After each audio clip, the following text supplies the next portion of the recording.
Hell yeah.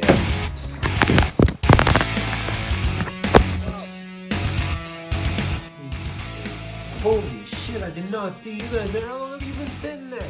Butterz garage, let's go!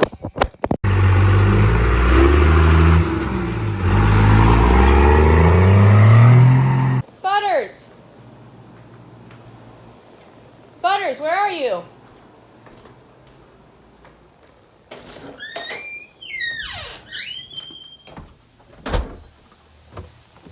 Butterz! Hey, what you... Oh, don't show him that. Come with me. Come with me. Hop in. Today we're doing something a little bit different here where I kind of want to keep it a secret. I don't really want to explain what it is now, but we're going to start by taking this dash completely out of the truck, and then we'll go from there.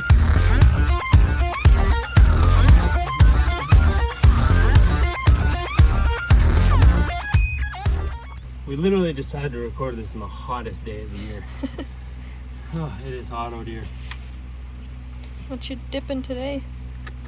That's a good question. Today I got the General Snooze. Yum. Yeah, it's actually pretty good. They're mint flavors. I'd compare it to like almost a Stoker's flavor. Almost. It's good though.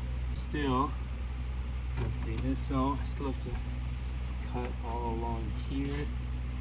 Cut? Yeah. Finally got this thing out. Definitely didn't do it the right way. My release button was fucked, so I just forced it out, and it's gonna go back because now it's faulty. Just quit working for some reason. I'm not sure why.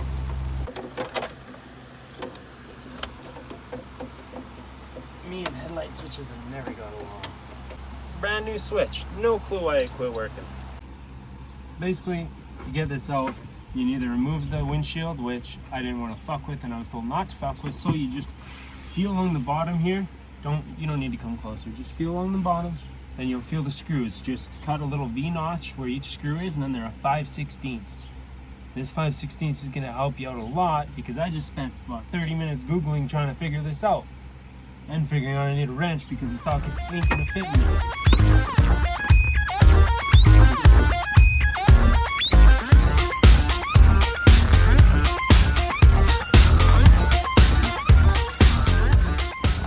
She a little tight?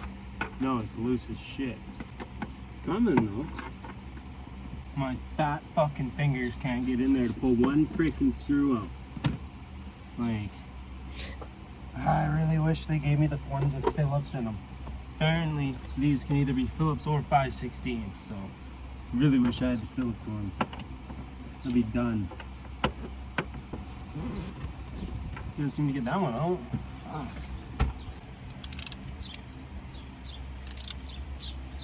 Alright, well, fuck me.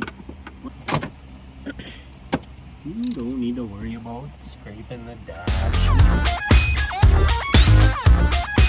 Finally going. The second one? Yup. 4 more after this one. This is gonna take me a year.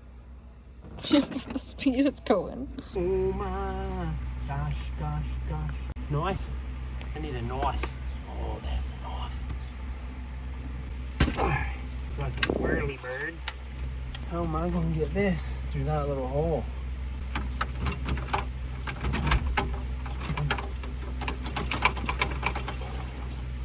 Ouch! Undo his janky electrical tape to probably find a couple of rats under here. They're all blue. Another joint in it right there. I might as well just cut that fucking hole bigger. Oh no, don't put that knife in your nice Dodge Dash.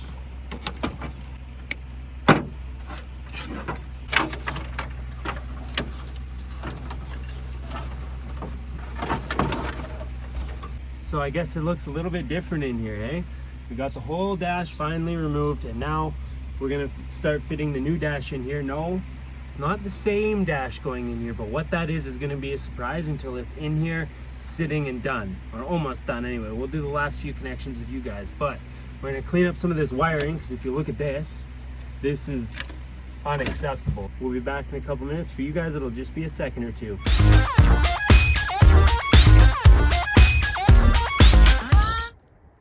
It's been a couple days now since we last recorded, but a lot has changed, and now I'm going to kind of give you guys a tour of the truck and show you everything that I have done since last time you have seen it, and then show you what we did with after taking out that dash earlier in the video.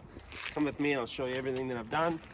So you'll see these nasty ugly bolts here. It's because there used to be a bush guard here, and I got sick of the bush guard look, so I decided to take it off, but they bolted her right to the bumper, so now I got to figure out how to make those look a little bit better. I installed these guys. This was a fun install. It's got a plate of 12 gauge metal welded right to here, and I did the body work, and it just hasn't been finished painted yet, but they work pretty good. If you go over here, the wing window still functions.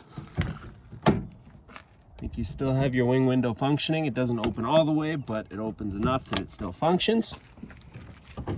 Now on the back here, I got this nice wooden toolbox that I made. It's got a lock on this side and just a normal clasp on that side. It's an old thing. And this is the massive stack that my brother built me. It's a 10-inch square. It was supposed to be a 10-inch diamond, but no, it's a 10-inch square, and then we just flipped it to the diamond. Shitty welds down straight to the flatbed. It keeps cracking on me here. Nice Chevy mirror here. Yes, they do pull out. Always pushed in. Always. So we removed the old Dodge dash, and this is what we finally put into it. It's not perfect, but this is the dash out of a 2009 Ford Expedition. So yes, it's slightly off center on this side, and that's just to make room. Otherwise, if we wanted this side to be level, there would have been a 6-inch gap-ish on that side, and that would have kind of looked like shit. So we'll start here. This is where the old 4x4 dial was. I put my EGT gauge in there. Got my 3 switches. The bottom one is radio. Yes, it's on a toggle switch. This one here is for the gauge lights, and then this one here is my exhaust brake. I have my tack just stuffed down in here, so I still have it. This is the factory Dodge cluster inside the Expedition bezel, which it actually turned out pretty freaking good. You can see holes on this side, a little hole there, and a hole up here on the top. I did crack this plastic here, but I just glued it back together.